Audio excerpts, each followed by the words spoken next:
말씀 나누기 전에 12.7 이 집회와 관련된 영상을 같이 좀 보도록 하겠습니다. 예.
저는 한국이 진짜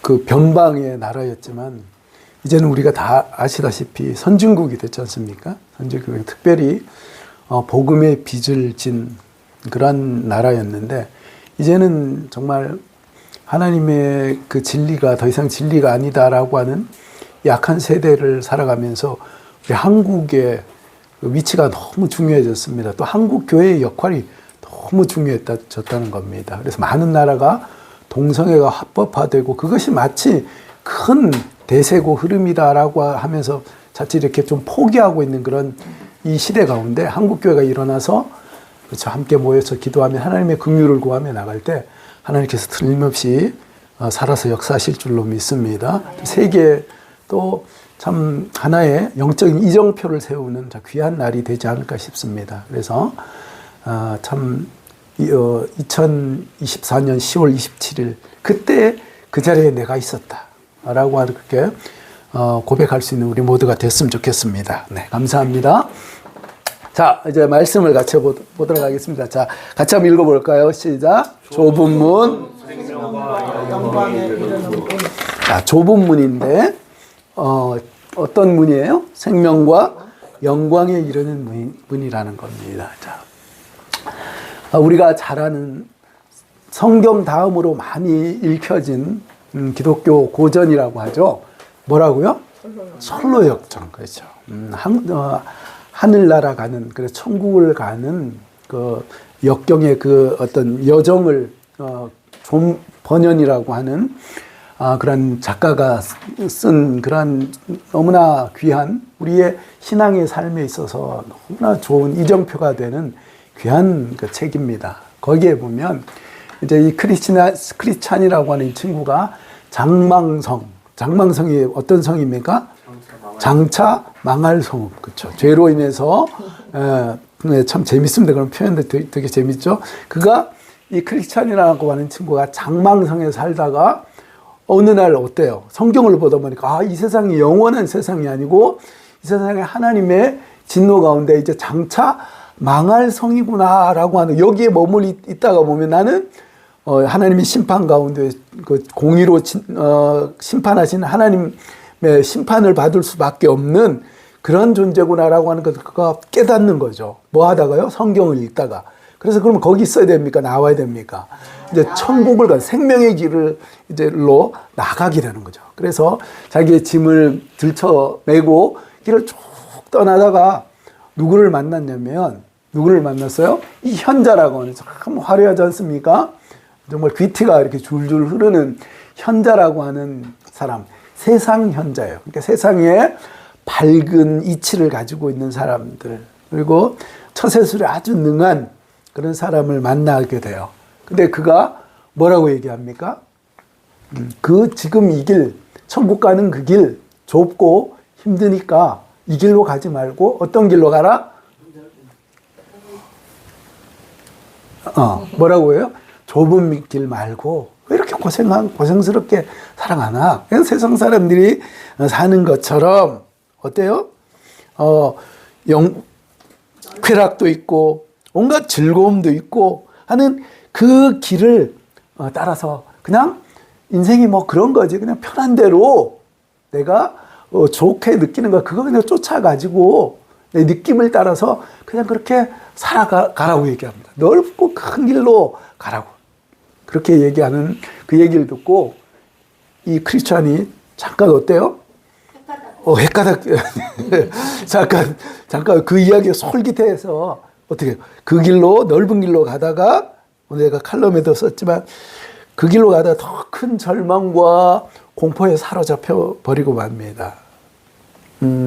그래서 그 길을 가다가 이제 전도자, 자기를 처음 좁은 길로 가라고 했던 그 전도자를 다시 만나서 그 길로 가면 사망의 길이고 멸망의 길이다. 이 넓고 큰 길로 가면 사망과 멸망의 길이다. 그 길 끝에는 그게 기다리고 있다라고 얘기를 듣고 다시 정신을 번쩍 차리고 다시 그 좁은 길로 걸어가는 겁니다. 자, 세상은요, 세상에 나름 똑똑하다고 하는 사람들은 왜 그렇게 인생 고달프게 사냐? 다른 사람들처럼 누릴 거 누리고 즐기면서 그리고 뭐 인생 뭐 별거 있냐? 잘 먹고 잘 살고 좋은 집에서 좋은 차 타고 사는 거. 그렇게 살면 되지. 뭐 예수 믿는다고 하면서 그렇게 주일 되면은 뭐 그냥 모든 만사를 제쳐놓고 예배당 가서 예배 드리고 그러게 또 다른 사람들 섬기면서 수고하면 그런 삶을 사냐. 그냥 편하게 다른 사람 하는 만큼만 하고 적당히 살아라라고 얘기를 한다는 겁니다. 그 길이 크고 넓은 길이라는 거예요. 제가 계속해서 이렇게 말씀을 드리지만 오늘도 공자님 이야기를 좀 하겠습니다. 기분 나빠하지 마십시오. 공자님이 무슨 얘기를 했습니까? 군자는 대로행이다라고 그렇게 얘기를 했어요. 잘 하시는 그런 말씀이죠. 군자는 어떤 길로 다녀요? 큰 길로 다닌다는 거예요. 그럼 여러분 예수님의 말씀과 공자님의 말씀이 상충되는 겁니까? 그거 아니지 않습니까? 그죠? 대로행이라는 게 뭐야? 소인은 지름길, 그렇죠? 샛길로 막 다니면서 막 온갖 술수를 쓰면서 그렇게 살아가면서 소인은 그렇게 살지만 대의는 어때요? 그렇죠? 대의를 위해서 묵묵히 그 길을 걸어가는 그 사람이 군자다라고 하는 거예요. 그러면 여러분 이 주님의 말씀과 지금 존 버년이 이야기하는 그 이야기와 좁은 길로 가는 것하고 군자 대로행은 같은 의미입니까? 다른 의미입니까? 같은 의미입니다. 네, 감사합니다. 예. 자, 같은 의미예요. 그죠? 단순히 문자로만 보면 그런데 같은 의미라는 일맥상통한다는 겁니다. 그래서 공자님 또 이런 얘기, 예. 그래서 여기 보시면 좁은 길, 그죠? 굽은 길 같지만 결국에는 뭐가 있어요? 이렇게 된다는 거예요. 대로를 가는 것 같지만 샛길로 막 잔머리 쓰면서 막 그렇게 살지만 그 앞길이 보장할 수가 없다는 거예요. 그래서 또 공자님이 이런 이야기도 했습니다. 행불유경이라고 했어요. 자, 같이 한번 읽어보겠습니다. 뭐라고요? 길을 가는데 그렇죠. 오늘 우리가 함께 나누려고 하는 이 좁은 문, 좁은 길이라고 하는 것이 바로 이런 의미가 있다는 거예요. 예수님께서 자, 하늘의 지혜로 우리에게 말씀하셨습니다. 우리 말씀 같이 한번 읽어보겠습니다. 좁은 문으로 들어가거라. 멸망으로 이끄는 문은 넓고 그 길이 널찍하여서 그리로 들어가는 사람이 많다. 생명으로 이끄는 문은 너무나도 좁고 그 길이 좁아서 그것을 찾는 사람이 적다. 네, 그렇죠. 그러고 보니까 제가 말씀을 나누기 전에 하나 이렇게 미리 말씀을 드렸어야 되는데, 지난주에 제가 분명히 동성애에 대해서 함께 말씀을 나눈다라고 이렇게 하셨는데, 여러분 기억하십니까? 근데 왜 준비를 안 했지? 라고 하실지 모르겠지만, 다음 주에 우리가 집회 가기 전에 하려고 제가 관련해서 뭐 책도 그렇고 지금 방대한 자료를 준비를 했습니다. 그래서 지금 준비하고 있는 가운데 있습니다. 그래서 오늘은 바로 이 주님의 말씀을 계속 마태복음을 강의하도록 하겠습니다. 자, 지금 우리가 마태복음을 계속 보고 있습니다. 예수님의 말씀 중에 정말 반지에, 진주 반지에 그 진주알과 같은 그 말씀이 바로 성경 말씀이 다 귀하지만, 특별히 진주 반지의 그 진주와 같은 부분, 그렇죠? 다이아몬드 반지의 그 다이아몬드, 가장 빛나는 다이아몬드 같은 그 부분이 바로 오늘 우리가 지금 살펴보고 있는, 함께 나누고 있는 산상수훈이라는 겁니다. 자, 우리가 지금 계속 살펴보고 있는데, 이제 지난주에 이제 그 큰 결론을 내렸었습니다. 자, 산상수훈이 어때요? 구하고 찾고 두드리는 그 삶을 살아라라고 우리에게 말씀하시면서, 이제 뭐예요? 오늘 13절, 14절, 그리고 다음 주, 그 다음 주를 통해서 계속 하는 말씀이, 성도가 구하고 찾고 두드려야 할 가장 중요한 것이 무엇인가라고 하는 것에 대해서 제시해 주고 있다는 겁니다. 그래, 그 첫 번째가 뭐냐면, 자, 뭐라고요?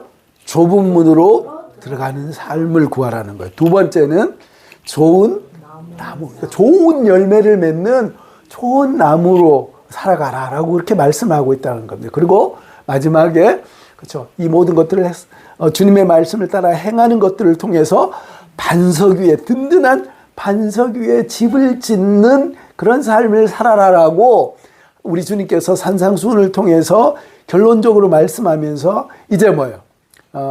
바로 이런 삶을 위해서 계속 구하고 찾고 두드리는 그 삶을 살라는 거예요. 그래서 오늘 첫 번째 나누고 싶은 그 말씀, 예수님께서 간곡히 거듭난 그리스도인 하나님의 백성들에 대해서 말씀하고 있는 겁니다. 어떤 문으로 들어가라고요? 좁은 문으로 들어가는 그 삶을 살라고 말씀합니다. 자, 이거 보십시오. 자, 말씀 같이 읽어보겠습니다. 시작. 멸망으로 넓고 그 길이 협착하여서 그리로 들어가는 사람이 많다. 생명으로 이끄는 문은 너무나도 좁고 그 길이 좁아서 그것을 찾는 사람이 적다. 그렇죠. 멸망으로 이끄는 물은, 그렇죠, 많은 사람들이 가지만 결국 그 끝은, 그렇죠, 파괴와 멸망이라는 겁니다. 그러나 좁은 길, 참 한두 사람, 그렇죠, 우리가 보십시오. 예수 믿는 사람이 많습니까? 예수 믿지 않는 사람이 많습니까? 절대적인 다수가 아직 예수님을 믿지 않는다는 겁니다. 그래서 그 사람들은 세상의 길을 따라서 그 대로를 따라서 정신없이 지금 가고 있다는 겁니다. 그러나 그 끝이 뭐예요? 사람이 많은데 어때요? 그 끝이 바로 멸망으로 연결된다는 거예요. 그러나 좁은 길, 십자가의 길, 구원받은 하나님의 백성에게 가는 그 길은 뭐예요? 그 끝이 뭐예요? 생명으로, 그렇죠? 생명으로 그 끝을 맺게 된다고 그렇게 말씀하고 있습니다. 그래서 여기에 보면 지금 협작하다, 여기 이제 개역 한글과 또 개역 개정 성경을 보면 협작하다라고 그렇게 얘기합니다. 그래서 협작하다는 게 뭐예요? 좁고 불편한 길이라는 것을 이야기한다는 겁니다. 그래서 이것을 헬라어로 둘리보라고 그렇게 이야기를 하는데, 이게 어떤 뜻이라고요? 우겨 싸다, 환난을 받다. 그러니까 좁은 길은, 좁은 길 자체가 주는 그런 어떤 부정적인 의미가 쉽지 않은 그런 의미가 있지만, 중요한 것은 뭐예요? 거기 그 길이 우겨 싸임을 당하는 듯한 그런 길이라는 거예요. 또 그 길이 환난을 받는, 그렇죠? 쉽게 얘기해서 그 길은 쉽지 않는, 어쩌면 고생길 같은 그 길이 될 수 있다라고 말씀한다는 겁니다. 그렇기 때문에 어때요? 찾는 자가 많습니까? 적습니까? 찾는 자가 적다는 거예요. 그렇죠. 많아야 되는데, 그렇죠. 사람들은 좁은 길보다는, 그렇죠, 큰 길, 넓은 길, 영광, 그냥 뭐 세상적인 영광, 그렇죠? 세상적인 즐거움이 있는 그 큰 길을 따라서 걷는다는 겁니다. 그래서 우리의 거듭난 그리스도인, 하나님을 구세주로 고백하는 하나님의 백성의 삶은 아까 전에도 말씀드렸지 않습니까? 어떤 성이에요? 장망성이라는 거예요. 여러분 이 세상 보면 얼마나 화려합니까? 그렇지 않습니까? 네. 그렇죠. 특별히 송파 같은 경우는 송파대로를 달리다 보면 우리나라의 랜드마크가 있죠. 뭡니까? 롯데타워. 야, 그걸 보면 정말 멋지고 대단한 것 같아요. 이 세상이 영원할 것 같아요. 그러나 우리 하나님의 말씀은 분명히 얘기합니다. 그 영광은 얼마 가지 못한다. 어떻게 된다고요? 장차 망할 수밖에 없는, 그렇죠? 그 화려함이 있는 것뿐이에요. 그래서 그것에 속지 말라라고 우리 주님께 하나님의 말씀이 그 본질적인 가치에 대해서 말씀해 주고 있다는 거예요. 자, 이 장망성을 살아가는 그리스도인의 삶, 예수 믿는 사람들의 삶은 여러분 어떻습니까? 여러분 예수님을 믿기 전과 예수님을 믿은 이후의 삶이 어떻습니까? 이 장망성에서 사는 그 삶이 여러분 살만하십니까? 어떤 면에서는 예수 믿는 삶이 불편해요. 왜 그렇다고요? 주일 되면, 전에는 뭐 주일 되면 늦게까지 자고, 그렇죠? 뭐 술도 마시고 그러면서 세상적인 어떤 쾌락과 유흥을 즐기면서 그러고 뭐 이렇게 살았는데 예수님을 믿고 나니까 주일은 나와서 주님의 날이기 때문에 나와서 예배를 드려야 돼요. 그러니까 우리가 뭡니까? 모든 것을 뒤로하고 주님 앞에 나와서 예배 드려야죠. 또 뭐 기도에는 기도도 해야 되죠. 여러 가지 뭐 절기가 되면 또 좀 피 같은 그 헌금을 뭐 하라고 그렇게 하지 않습니까? 그래서 그걸 예수를 믿는다는 그 예수 믿는 삶이 참 넉넉하지 않아요. 뿐만 아니라 그런 것뿐만 아니라 우리가 살아가는 삶의 현장이 어떻습니까? 우리 예수 믿는 사람 보면 막 환영하는 그런 삶입니까? 세상입니까? 그렇지 않죠. 우리가 예수님을 믿지 않았을 때는 모르는데 예수님을 믿고 나면 세상 가치를 따라서 살아가는 것이 불편해요. 왜요? 우리 속에 진리가 있기 때문에, 우리 속에 영원한 생명이 있기 때문에, 새로운 하나님 세상의 기준, 전에는 하나님 몰랐을 때 세상의 기준을 따라서 그냥 흥청망청 살았는데 이제는 뭐예요? 흔들지 않는 세상의 그 가치가 우리 마음속에 있거든요. 성경을 통해서 우리에게 말씀하시거든요. 그러니까 늘 이게 부딪히는 거예요. 그래서 예수님께서 말씀하실 때, 자, 보십시오. 자, 디모데후서 3장 12절에 이렇게 말씀하고 있습니다. 같이 한번 읽어볼까요? 시작. 그리스도 예수 안에서 경건하게 살고자 하는 자는 복기를 받으리라. 그렇죠. 마치 외눈박이 마을에 가면 두 눈 뜬 사람이 정상이라고 합니까? 비정상이라고 합니까? 비정상이라고 하죠. 그죠? 왜 자기는 다 눈 하나밖에 없는데 두 눈 가지고 밝게 보는, 우리가 영적인 눈을 뜨고서 보면요, 이 세상은 장차 망할 성이라는 겁니다. 그렇죠? 우리 아닙니까? 그죠? 맞죠? 그리고 우리를 사랑하셔서 우리를 위해서 생명을 주신 이가 예수님이란 분이 계신다고, 그분이 우리를 위해서 목숨을 주셨기 때문에 우리도 뭐 어때요? 그분을 위해서 목숨을 바치면서 생명을 바치면서 살아가는 것이 마땅하다는 그 가치를 따라 우리가 살아가고 있다는 거예요. 근데 그렇게 살아가는 것에 세상이 어이구 잘한다, 좀 귀하다 그럽니까? 저 바보 같은 저 예수쟁이들 보면 저러고 산단 말이에요. 늘 보면 손해보고 참 배알도 없는 것 같아. 늘 손해보고 그러고 산단 말이야. 나 같으면 참 이렇게 머리 써서 내가 이익되는 거 그거 취하고 이렇게 할 텐데 저런 바보같이 저러고 살아간다라고 한다는 거예요. 그게 예수 믿는 삶이라는 거예요. 그래서 예수 안에서 경건하게 살고자 하는 자는요, 반드시 뭐가 따라옵니까? 핍박이 따라옵니다.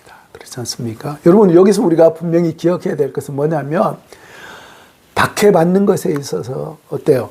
내가 내 죄 때문에, 나의 어떤 허물 때문에 박해받는, 그건 얘기하는 거 아니에요. 무엇 때문에? 진리 때문에. 내가 예수님의 말씀 따라 살아가려고 하는 그것 때문에, 그렇게 살아가려고 할 때 사람들은 어떻습니까? 잘 산다고 박수 쳐주지 않아요. 그렇죠? 여봐요. 왜 세상은 악한 영들의 지배를 받는 거기 때문에 본질적으로 어때요? 예수 믿는 사람들에 대해서 거부하고 핍박한다는 거예요. 그래서 여러분, 우리가 기독교 역사를 통해서 돌아보십시오. 예수님을 처음 믿은 1세기 그리스도인들이 어떻게 살았습니까? 그 사람들이 먹고 살만해서 예수님을 믿었습니까? 그때 어떤 사람들이 예수님을 믿었어요? 노예들, 그렇죠? 여자들, 사람 숫자에도 들어가지 못한 그들이 예수님을 믿었다는 거예요. 그럼 어떻게 그 노예들에 대해서 예수 믿는 노예들, 여러분 어땠을까요? 로마 사람들이라든지 그 유대인이 볼 때 어땠을까요?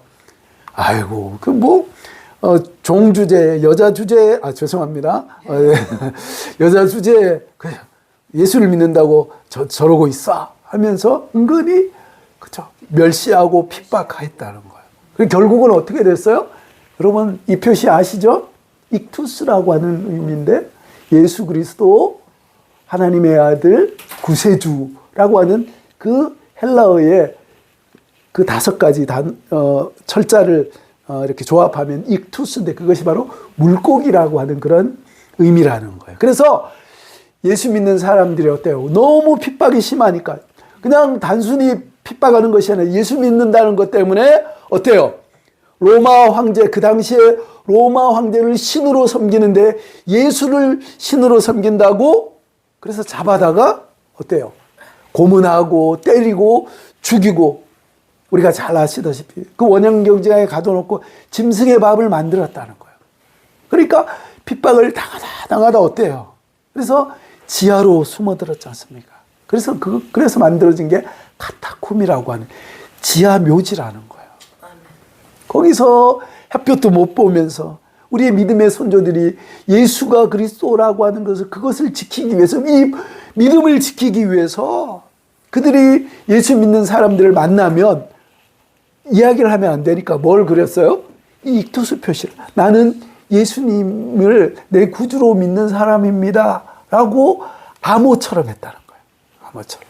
그리고 당신이 예수 믿는 사람입니까? 그래서 같이 모여서 예배하고 같이 눈물 흘리면서 다시 오실 주님을 기다리면서 우리의 믿음의 선배들이 그렇게 살았다는 거예요. 경건하게 살고자 하는 사람은 박해를 만난다. 좁은 길로 갈 수밖에 없는 것이 예수 믿는 사람의 그 모습이다라고 하는 것을 말씀하고 있습니다. 자, 그런데 여러분, 그러면 우리의 삶이 그냥 박해와 고난과 역경으로만 점철된 이 길이, 좁은 길이 이렇게 끝난다라고 하면 우리가 무슨 소망이 있겠습니까? 그런데 분명하게 여기에 대반전이 있습니다. 어떤 반전이 있습니까? 정말 우리가 예수 믿는 길이 눈물과 역경의 골짜기만 걸어가는 겁니까? 아니요. 우리가 왜 이 길을 걸어가야 되는가? 좁은 문은 어떤 문이기 때문에? 생명과 영광의 문이에요. 우리에게 우리가 늘 감사하는 것은, 자다가 일어나서 어쩌다가 내가 예수님을 구주로 믿고 내가 어쩌다가 하나님 자녀가 돼서 이 세상이 줄 수 없는 평안과 이 은혜 가운데 살아가는가, 우리가 생각할 때마다 하나님의 은혜가 감사하지 않을 수가 없어요. 그래서 십자가에 아무 자격이 없는 우리를 그냥 일방적으로 찾아오셔서 부르셔서 우리를 구원하셨다는 거예요. 그래서 우리 주님께서 에베소서 2장 4절 5절 같이 한번 읽어보겠습니다. 시작. 하나님은 우리를 사랑하신 그 크신 사랑으로 말미암아 번뇌로 죽은 우리를 유서와 함께 살려주셨습니다. 여러분은 은혜로 구원을 받았습니다. 그렇죠. 우리가 구원 얻은 것이 내가 어떻게 잘나서 내가 자격이 있어서 구원받은 것이 아니라 창세전에 우리 주님께서 나를 택하셔서 부르셨다는 거예요. 그래서 때가 되니까 우리 주변에 있는, 태어나면서부터 예수 믿는 분 계십니까? 없지 않습니까? 주변에 누군가를 통해서 예수님을 소개받고 주님 앞으로 나아가서 예수님을 구주로 고백하는, 이것이 뭐예요? 하나님의 은혜다라고 하는 것을 우리가 하나님을 만나고 우리가 은혜 안에 들어오고 나서 비로소 깨닫게 되는 거예요. 우리가 자격이 있어서 그런 거 아니에요.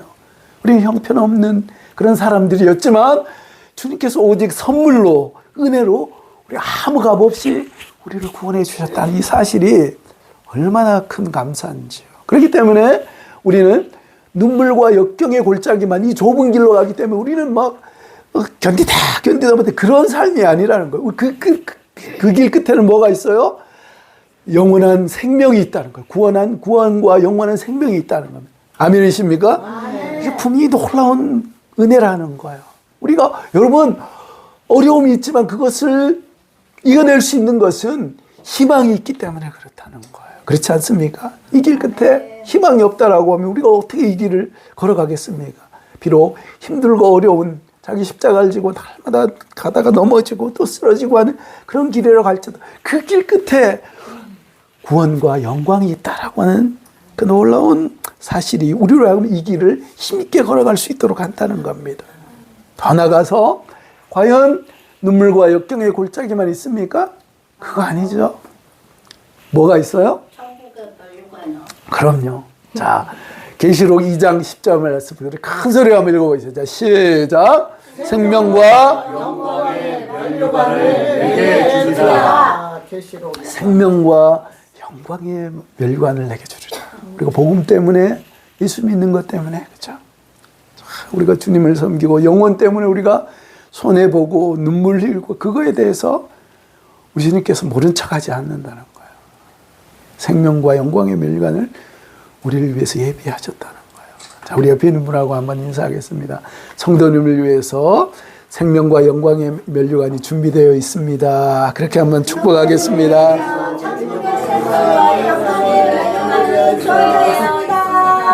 할렐루야. 뿐만 아니라 세 번째, 이 눈물과 역경의 골짜기만이 아니라는 거예요. 이 길을 걸어갈 때 우리 주님께서 이 좁은 길을 걸어갈 때 누가 동행하셔요? 주님이 동행하세요. 우리 주님께서 동행하세요. 그렇죠. 우리가 잘 아는 길이지 않습니까? 이야기지 않습니까? 어떤 사람이 어때요? 꿈을 꿨는데 어느 날 해변을 누구와 함께 걸어요? 예수님과 함께 이렇게 걸었다는 거 아닙니까? 그런데 보니까 발자국이 4개가 있다가 어느 순간에 보니까 하나가 있는 거예요. 그래서 보니까 근데 그때가 어느 때에서 제일 힘들 때 정말 너무 고통스러운 그때 근데 발자국이 하나밖에 없는 거예요. 그래서 이 사람이 물었다는 거예요. 예수님, 이때가 내가 가장 힘든 때였는데 이때 왜 발자국이 하나밖에 없습니까? 라고 했을 때 예수님이 뭐라 그러셨어요? 내가 너를 업고 걸었다. 네가 걸어간 게 아니고 힘들고 지쳐서 절망하고 낭망한 너를 기진한 너를 업고 걸은 내 발자국이다라고 말씀하셨다는 거예요. 주님께서 말씀하십니다. 뭐라고 말씀하세요? 자, 출애굽기 19장 4절 한번 읽겠습니다. 시작. 어미 독수리가 그 날개로 새끼를 업어 나르듯이 내가 너희를 인도하여. 그렇죠. 또 한번 읽겠습니다. 시작. 두려워하지 말라. 내가 너와 함께함이라. 놀라지 말라. 나는 내 하나님이 됨이라. 내가 너를 굳세게 하리라. 참으로 너를 도와주리라. 참으로 나의 의로 너를 손으로 너를 붙들리라. 여러분 지금 이 좁은 길을 걸어가시면서 혹시 마치 홀로 걸어가는 듯한 그런 역경이 있으십니까? 우리 주님께서 우리를 그렇죠. 독수리가 그 새끼를 업고 걷듯이 그렇죠? 이 이야기에 그것처럼 주님께서 우리를 지금도 그 사랑으로 업고 계시고 우리를 눈동자같이 지키신다라고 하는 이 하나님의 말씀을 잘 기억하시기 바랍니다. 하나님께서 허락하신 좁은 길, 십자가의 길을 걸어가는 하나님의 백성에게 하나님께서 허락하시는 놀라운 은혜다라고 하는 것을 기억하시기 바랍니다. 그래서 제가 늘 드리는 말씀이지만 제가 참 세상의 길, 잘 먹고 잘 살아보려고 그렇죠? 목사님들을 보면 참 답답하게 느껴지고 그래서 그거 다 신학책도 다 버리고 그렇죠?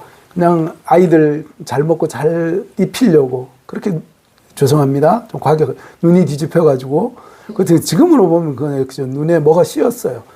그렇게 살아갔을 때. 근데 만약에 그렇게 해서 제가 거기에 뭐 건물도 사고 예를 들어 그렇게 했다면 세상에서 이 주님께서 맡기신 이 사명의 일이 아니라 그 좁은 길이 아니라 세상에 크고 넓은 길로 걸어갔다면 여러분 어땠을까? 지금 생각해 보면 너무나 끔찍합니다.